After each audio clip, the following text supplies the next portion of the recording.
الغدا النهارده سمك وجمبري. وعلشان نعمل تتبيلة سمك حلوة في الكبة بضرب كام فص من الثوم مع شوية بقدونس ومعلقة كبيرة من هريسة الشطة، بفرمهم كويس. بعد كده بزود لهم عصير الليمون ومعلقة كبيرة من بهارات السمك اللي عملناها مع بعض الأسبوع اللي فات، وبظبط الملح. بقلبهم مع بعض وبعد كده بتبل السمك. والسمك البولتي بحب دايما أخلي الراجل يقسمهولي بالطول كده عشان في القلي يبقى مقرمش وطعمه حلو. ونتبل السمك والجمبري كويس، وبعد كده بقى نبتدي نغلفهم بالدقيق علشان نقليهم. الأول طبعا بنقلي الجمبري علشان الزيت ما يتوسخش، وبعد كده بنقلي السمك في الآخر. والمره دي لازم اوريكم الجزء اللي انتوا مش بتشوفوه بعد التصوير. منظر البوتاجاز بعد قلي السمك كان كارثي، وطبعا ريحه البيت كانت كلها قلي. ونصيحه مني عشان بوتاجازك دايما يفضل نظيف وتفضلي محافظه عليه ايدك فيه على طول، انا بستخدم السوما فورس مذيب الدهون من دايفرسي. برش منه شويه على البوتاجاز وبليفه ناعمه كده بمسح بيه الحوامل والعيون، وبيخلي البوتاجاز فله وما فيهوش اي حاجه.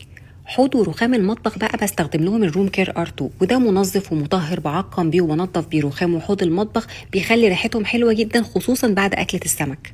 تنظيف ارضيات المطبخ والبيت بقى بستخدم السبرنت فلاور، وده كلمتكم كتير عنه قبل كده وقلت لكم ان ده المنظف اللي بيستخدموه في تنظيف ارضيات الحرام. ريحته حلوه جدا وبينظف الارضيات وبيخليها بتلمع. وعشان نقضي خالص بقى على ريحه السمك في البيت بستخدم الروم كير ار5، ودوت معطر بيسحب كل الروائح اللي مش حلوه في البيت، وريحته بتثبت وريحته حلوه جدا.